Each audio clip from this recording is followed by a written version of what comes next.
educator here at the aquarium, but the stars of this feeding today are these two adorable otters, Finn and Banks.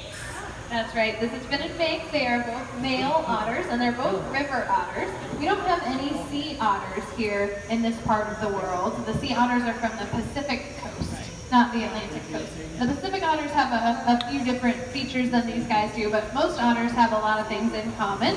One of those things is that they are omnivores. So what's on the menu today, Morgan? Today they are getting a very tasty snack. Although they're being picky eaters and turning their noses up at the first part, they're getting some carrots, and then after they eat their carrots, or after I lose patience, they will get some small fish called smelts. Ooh, so yeah, they are very picky. Actually, carrots are my least favorite food, so I don't like them. But we do try to get them a balanced diet with everything that they eat. Since they are omnivores, they like fruits, veggies, and meat. They'll eat plants on the side of the water. They'll eat plants from the water. They'll eat little fish. They'll eat clams and crabs. So they eat a very wide diet. They're also very big eaters. They eat about 5 times a day here at the aquarium. They get 2 regular meals and then 3 snacks a day. So most of the time when they're finding their food, they're finding it in the water and running all around, and they're very, very active. That is a form of enrichment. Why is enrichment so important for otters, Morgan? Well, enrichment is anything here that encourages the animals to use the same kinds of skills and behaviors that they would rely on to survive in the wild. And quick sidebar, you can see they are much more excited about the smells than they are about the carrots. Hopefully they'll go and clean up the carrots after a while. They'll be like, oh, there's no more fish. I guess I'll finish off these carrots then instead. By encouraging the otters to go through behaviors like using their awesome otter senses to find food that is hidden in their homes, or using their brains and their bodies to chase after food that we throw in for them. You can see some water barrels in there. Their first snack of the morning was actually inside those barrels, and they had to figure out how to get it out of the barrel. So all of these types of enrichment make sure that they are keeping their bodies and their minds active so they can be as healthy as they can be. Very good. And you can see they're chewing up. One of them is willing to eat those carrots. He's chewing up those carrots into littler pieces. They do have very sharp teeth.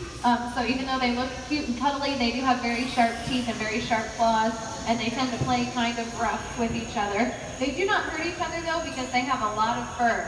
They have about 40,000 strands of fur per square inch, which is about the size of the end of your thumb. Sea otters have even more than that. They can have millions of hairs per square inch.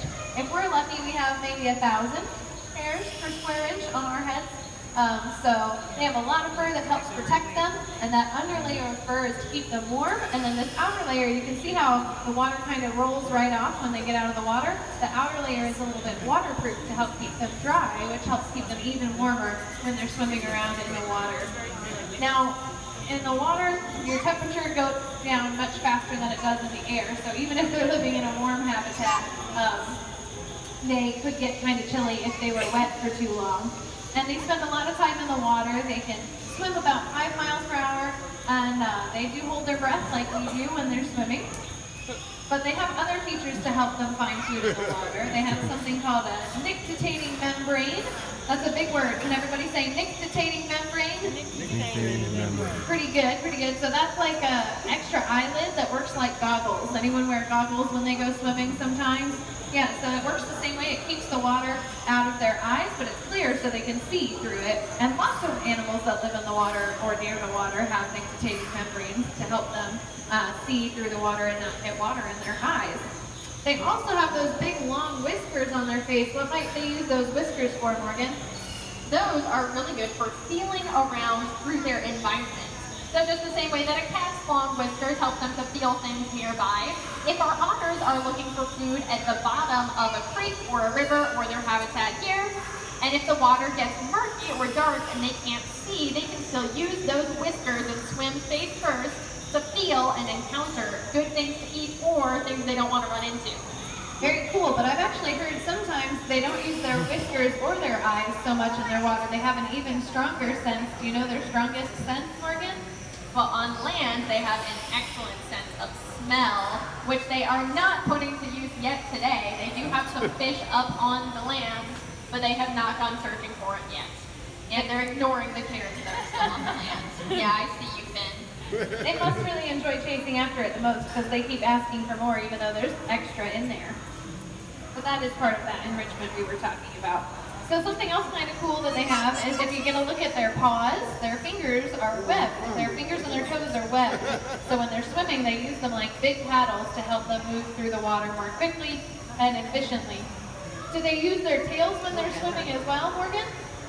They will use their tails to help them swim.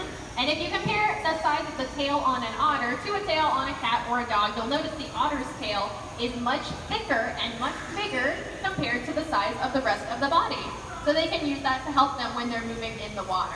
Very cool. It looks like your bucket is empty and you're trying to let them know your bucket is empty, but they're not getting the message. Yep, that is indeed the case. Sorry, Banks, no more. That's all for now. All right, well, thank you, Morgan. And if anyone has any questions about our otter feed or about our otters, you're welcome to come over and see me. I'll hang out for just a couple minutes.